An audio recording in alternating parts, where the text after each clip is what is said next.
Joining me right now, Amber Fiser, All-American pitcher for the Minnesota Golden Gophers. Hi, Amber. How are Hello. you doing? Doing good. It's been a lot happening this morning. It took us about 2 hours just to even get set up, as if we already don't have enough going on, and then your Right. power went out just as we were trying to record.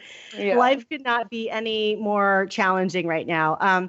More importantly, though, how are you doing physically and mentally? I've been doing good. I think that I've never been in my bed for such a long time for the past few days, trying to like self-quarantine myself. But mentally just trying to, I don't think it's really wrapped around my head yet what's been happening. And I keep thinking like, oh my gosh, like we kind of have an extended summer right now. So maybe I'll just go home and do like all these bunch of activities, but you realize you can't do anything. So it's kind of hard, not gonna lie. I've talked to just a handful of athletes and coaches so far, and I'm trying to reach out to more just to get a gauge on how everybody is feeling. But it seems like everyone seems to be in shock. Is that how you're feeling?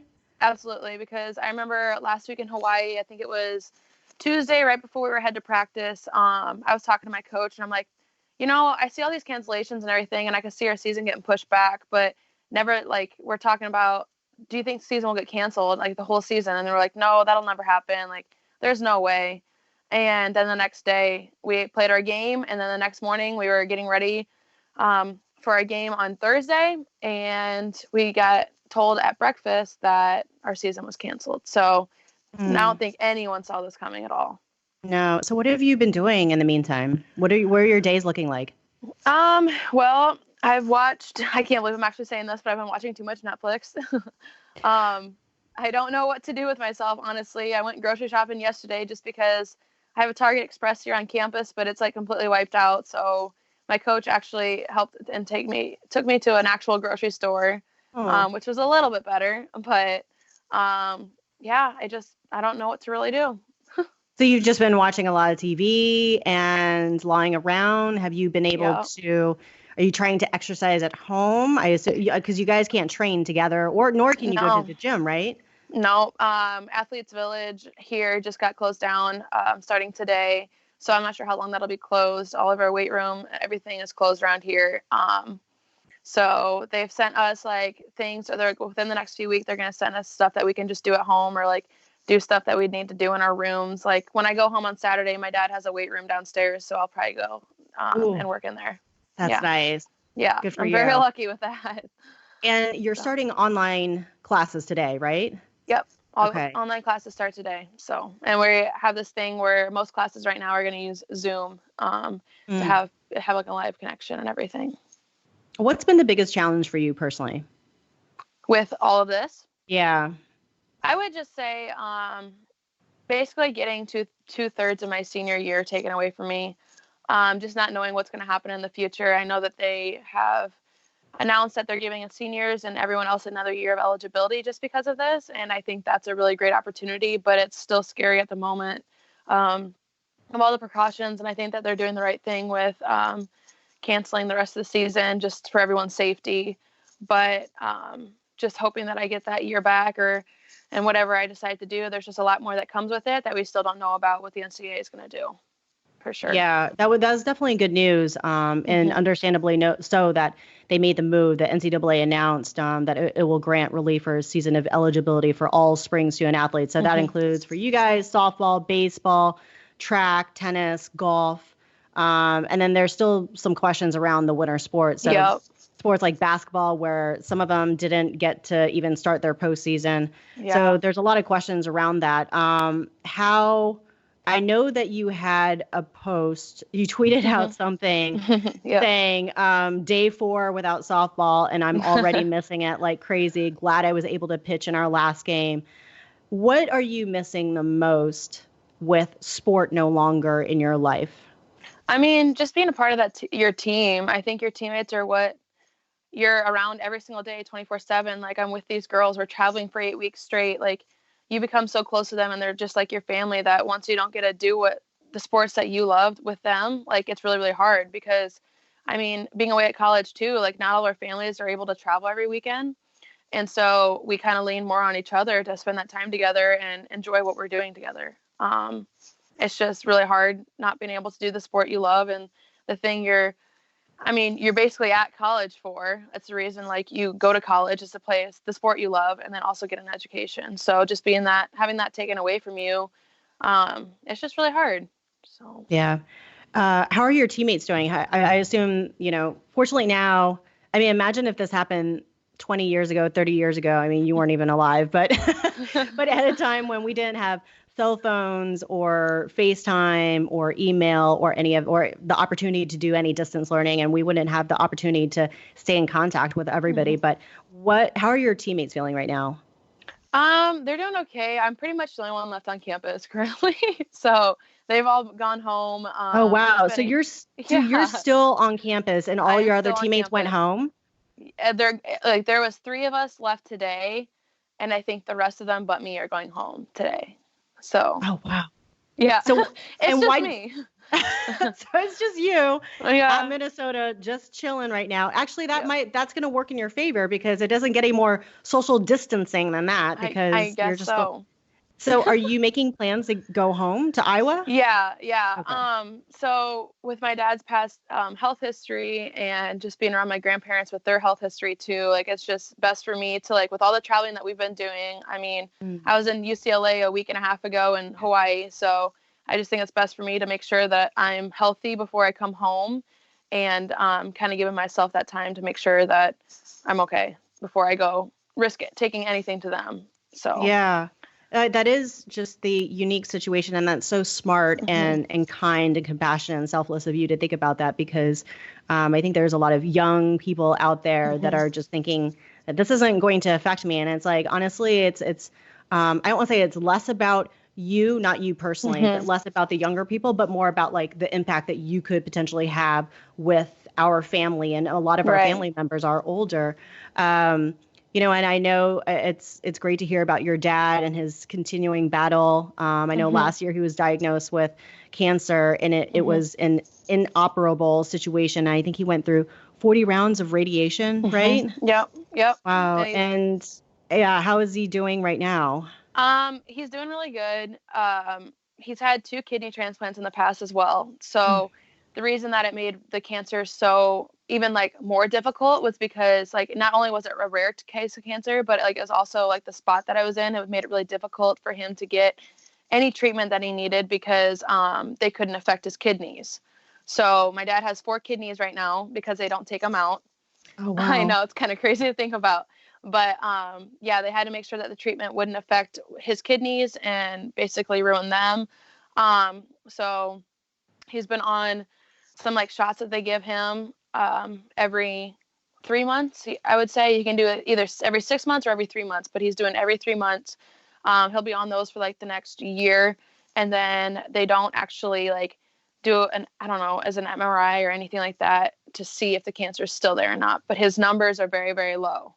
So like when he had cancer, his number was at, like, 17, and that number varies, like, whoever, like, depending on who you are, your numbers can be very different. But now it's down to a 0.1. So that's the lowest it's ever been. And he's officially in, like, recession. So. That's so wonderful to hear. That's great. Yep. I know that's wonderful to hear. And we wish him the best of luck and strength and all of that. I know that last year was a very tough year for your family and for you, especially. You experienced such great successes, leading Minnesota to its first ever College World Series berth, and then also having to deal with that with your father. But you also mentioned that it taught you a lot of lessons about really focusing on the things that you can control, and everything happens for a reason. And with those lessons that you learned from that and applying it to everything that's going on right now, how are you able to find lessons and some sort of reasoning behind all of what you're experiencing right now? Right. I've kind of just been trying to figure that out too. I mean, like you said, like, I always believe that everything happens for a reason, but I'm trying to figure out, like, why is this sickness happening? Like, what is the reason for it? So, I don't know. I just think that we have to just kind of remind ourselves that what we're grateful for, and not only, like, who we're playing for, but, like, where we've come from and everything like that. Like, just remind ourselves, like, the things that we love and, like, why we do them. And I've just realized that I'm not only playing for just myself, but I'm basically playing for much more than that, like playing for my dad because his body didn't allow him to pursue the career that he wanted to in baseball and softball. And then all the other little girls that look up to, I mean, me and all my other teammates and the teams around the country. So just being able to continue to impact their lives any way we can. It seems like you found a much greater meaning and purpose behind what you're doing. I think I know you've been playing softball since very little, I think 3 years old. And but now it seems like you're starting to realize the greater purpose behind all of that and maybe the impact that you are having through it. Yeah, absolutely. It's so much more than just a sport. There's so many people that have reached out to me, especially over like the past week or so, that I never even thought watch softball. And so I'm just knowing that I make that big of an impact in people's lives just makes me want to continue to do it. I mean, it's not only people like within this country, it's people all over the world that have reached out. And I think that it's absolutely incredible just to see how much softball in general has made such an impact to people, but how much I can help other people as well, even with my dad's story. That's wonderful. I want to make sure I get some fans questions in here. I'm going to save Nick Litfin. I'm going to save your question for last. Carrie Johnson wants to know, college softball and baseball are such unique sports in that during the heart of their season, school is out generally, so you rely on close connections with teammates more. How does a player deal with not having that camaraderie that they're used to? We kind of touched on that, but yeah. Yeah, I think it's just we find a way to still stay connected with our teammates. I mean, we have a group like Snapchat and group chat and all this other stuff, but just finding ways, like our coach said, to really focus on our schoolwork right now. I know that none of us can really practice or be together at the moment, so just staying connected, whether we're at home or whatever, but really focusing on school and trying to get the best GPA that we can at the moment. Yeah. Nick Litfin asked, will Amber come back for one more year? #CWS. I'm still trying to decide, make a decision with everything. I would love to put this uniform on for another year. I mean, there's no doubt about that. There's so many things that are left to be unsaid and so many things that we've really been working for and we didn't get a chance to do this year. So, I mean, seniors didn't even get to play a game on their field their senior year, which is really hard for me to get over, and no senior day even. But I think that my decision will come within the next few days or a few weeks. I'm not sure. Just kind of waiting for NCAA to release any other things that they have to say about the year of eligibility, because I feel like there's just so many questions unanswered yet. Yeah, I think it's just not as simple. I think from the outside, a lot of people would assume, oh, great, one more year of eligibility and that's it. So all these athletes are going to come back. But I think for seniors, me being a former student athlete, it's not that simple because you might have other aspirations, whether they are to play professionally or whether it's just having to go into the workforce and just line up another job. It's also like you got so far into the season and then have to go through all of that again. Like, do you want to be in school for a fifth year? Like, what would you do with school? Would you start graduate school? Yeah, it's just, I mean, I would, as a thing, like I would have to start graduate school because I'm only in 10 credits this semester and I'm graduating. So it's kind of curious to see how that's all going to play out and everything like that. And I did have aspirations of going professional this year. I know that that's suspended right now and because of everything going on. And there's just a lot of unknowns, and going into the summer, like feeling like I have to go home and get a job. But I mean, people aren't even at work right now because of this whole thing. So there's a lot of different factors that are happening that we don't even think of. And we have to like realize what's really, really going on, and our health and safety is most important. I created this show, The Next Chapter, because, it's about athletes coping with life transitions and really exploring what happens to athletes when sport is no longer a part of their lives. And I created it because it's something that really impacted me. And it impacted me not even just the moment I stepped away from tennis but for probably about 10 years afterwards. And I empathize, and I can see in your eyes, like the sadness and the pain, and I can hear it.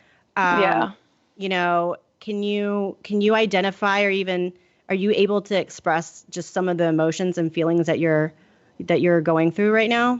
I mean, yeah, like when they told us about season ending, I could barely stay in on the conversation just because like it really hit me hard. It's something that I've grown up to love, and like even in my hardest times, like when I'm going through a lot of stuff, like especially like my dad's story, and I mean other things going on in my family that a lot of people just don't know about. Softball's been my getaway, so being able to go out there and do what I love and forget everything at the moment and just go out there and do whatever I can to help my team and rely on my teammates. That's what's really helped push me to get to where I am today and help me become a stronger person. And I know that there's many lifelong things that I've gone through that, I mean, I've had my grandma crying to me one time. She's like, I've never seen someone go through so much. And just having that platform of softball and my teammates, my coaches, everyone that's helped me get to where I am today, they still continue to support me. And it really means so much to me. And I honestly just can't thank them enough for it because they're the reason I'm still here and doing what I love. Like, it's just incredible, the amount of support and how much impact people make on your life as well. Sports is such a beautiful thing that it is a wonderful coping mechanism and it's a wonderful outlet for as long as we are playing it. The unfortunate thing about sports and the reality of it is that Father Time will always win, and there will be a day when all of us will have to retire and walk away. Yeah. Do you think this will be maybe a time to really start thinking about other outlets that will prepare you for the end, whenever that end may be with softball? Yeah, I think so. I just think that you have to take things like day by day. I've gotten a lot of opportunities once my career is over, and a lot of people have reached out and everything. But like I said, if I have another year of eligibility and if I decide that's what I want to do, like, I'm putting everything else aside and giving myself that opportunity because I feel like all the seniors around the world, like the country, everyone deserves another chance. There's so many people that, I mean, you grow up playing for a national championship. Like, that's what you dream about doing. And so not having the opportunity to do that is just really, really hard for people to cope with. I know that they've talked about bringing the conferences back and just playing conference schedules, but like, it's hard for me to see, like, I understand how beneficial that could be, but it's also very hard to understand and try and play for something that is just within your conference and not growing up and like playing for the national championship that you've always dreamt about. And I mean, there's many sides to it, but personally, that's just my outlook on it. So. Yeah, it's definitely a complicated, sticky situation, regardless of whatever decisions are made, whether it's by the school, athletic department, or even the NCAA. It's not just going to affect this year or next year. It's going to affect multiple years. It's just this cascade effect. Right. And a lot of people talk about all the incoming freshmen, like what that's going to look like. Yeah. Honestly, none of us have no idea. So, yeah. What are your aspirations in terms of playing beyond college? I have always dreamt about playing professionally. I mean, my goal has always been Team USA. I've always loved thinking about going to the Olympics and everything like that, but I'll be curious to see what they decide to do this year. And I know Paris has already voted out for 2020 or 2024, and then 2028 is supposed to be in LA. So I don't know if I'll be playing softball that long, but it's always going to be a goal of mine. And just like I said, whether it's playing softball or not, just hosting camps or just finding ways that I can impact other people's lives and their careers, all I want to do. What's one funny, quirky, or weird thing that you've been doing with all this time on your hands and in response to this entire pandemic? I mean, for me, I'm just like I'm using baby lotion right now because I'm washing my hands so much. Like, there's just the amount of stuff that we are experiencing right now. Like, you're just trying to do your best to live and survive. But is there anything weird or quirky that you've been doing? I mean, not that I really know of. I mean, I might think it's normal, but other people might think it's weird. I don't know. I mean, I have lotion that I put on 24/7 too, just because everyone knows me as like the lotion queen on the team. So they know I'm obsessed with it. Every time they walk in the locker room, well, anything from Bath and Body Works, anything like coconut or vanilla flavored or like scented. And then they walk in the locker room and they're like, Amber, are you putting lotion on? I'm like, yeah, sorry. So on that note, I suppose I should go ahead and put some lotion on. And while we're at it, maybe I'll have to switch to the Bath and Body Works. We ran out of lotion and everything's out on Amazon. So I'm just going to have to go to our toddler's resources right now. So love it. Yeah. Well, Amber, we wish you the best of luck and keep me posted on everything that's going on. You're welcome to hop back on the show, especially with this, with everything that's going right now. Everything is going to keep changing. Mm-hmm. So I think whatever decision you decide to make, everyone is going to support you. And if anything, I hope you take this time to really spend time with your family. And I think if there's anything that we've all learned, I mean, this might be a little bit too much family time in close quarters. My husband's like working from home in the bedroom right now. But I don't know, at least for me, that's been the one thing that I've been able to take away from all of this. So I hope you can get that too. Thank you so much. I really appreciate it. Thanks for having me on the show. Yeah, for sure. All right, let's have a little fun. Amber, it's time for a little mini quarantine crib questions. You ready? Absolutely. All right, number one, what's been your comfort toy in all of this? That's kind of hard to say. Say I'd spent a lot of time in my bedroom lately just because I've been watching like Netflix and stuff, trying to quarantine myself just because of all the traveling and everything for the past like 2 weeks. My grandma dropped off a puzzle, like a 1,000-piece puzzle the other day, and I finally finished it. So I've been spending a lot of time on that. That's good. What's been your comfort toy in all of this, though? I don't know. What would you mean by that? Like, what would yours be? I would say my comfort toy has been, I have my treat. Come here. Up. She's like so lazy. Here we go. Bella. It's our 3-legged pit bull she definitely needs a bath right now. Hold on. Let me just move the mic. Here she is. She likes to hang out with me. She likes to hang out with me on the sofa. We've been giving her some wheat bread, because she needs some healthy carbs. Well, in that case, I have my own. She's a Shih Tzu. Her name is Lucy, and she's probably just, I think, 2 or 3 years old. Yeah. Super cute. She's really excited that I'm holding her right now. Don't you have another one? Yeah, he went in the other bedroom, so he's not going to come out. You got two for one. Lab. Yep, he's a black lab. His name is Deuce, and he is 4. I love it. His birthday is Valentine's Day. That's a good one. You'll never forget that. I know. While you're up and moving around, what's been your comfort spot in your house? I would actually say I really like to go outside and sit on like our swing set. Not swing set, like I don't know if you can see it. Oh, it is. It's kind of like it's like an adult swing set. Yeah, swinging like seat. Yeah. Oh, there's Deuce. Sorry, he's gonna go bark at somebody else. I love it. And what's in your fridge right now? Do you have any comfort food? And feel free to show us what's in your fridge. Like I said, this is a little like MTV Cribs, although you may not remember the MTV Cribs. You might be a little too young for that. Yeah, no, I you remember. Do? Okay. I'm dating myself. So in our fridge, my favorite food is potatoes. So we had potatoes last night. Other than that, we just have basically a lot of different fruits and vegetables because we eat a lot of those. I'm a big vegetable person. I saw some Dominoes in there. Yeah, that's leftover from a few days. Good call. I love me some Dominoes. But lots of grapes, watermelon, strawberries, carrots. We got some like mushrooms in here. And we also drink a lot of milk. So we have a lot of that. That's good. And we have a lot of salads as well. That's good. I like it. It sounds like you guys are staying very, very healthy. All right. Oh, yeah. Last question. Who should we interview next? Who would you like to tag, as I like to say? Well, let me think about this. If we were going celebrity-wise, I would have to say go crazy and go like Rebel Wilson because I think she's my absolute favorite. Wow, she's a little out of the my network. My network doesn't run A list like that. It's more like B, C Hey, list. It's worth a shot though. Like you can try eventually. All right, that's cool. And then athlete-wise, I would say one of our seniors. She's actually really, really funny. She transferred from BYU and she was a senior this year. But her name is Brooke Vanderhyde. Okay. She's one of the funniest and like craziest persons I know. She's full of fun and great ideas.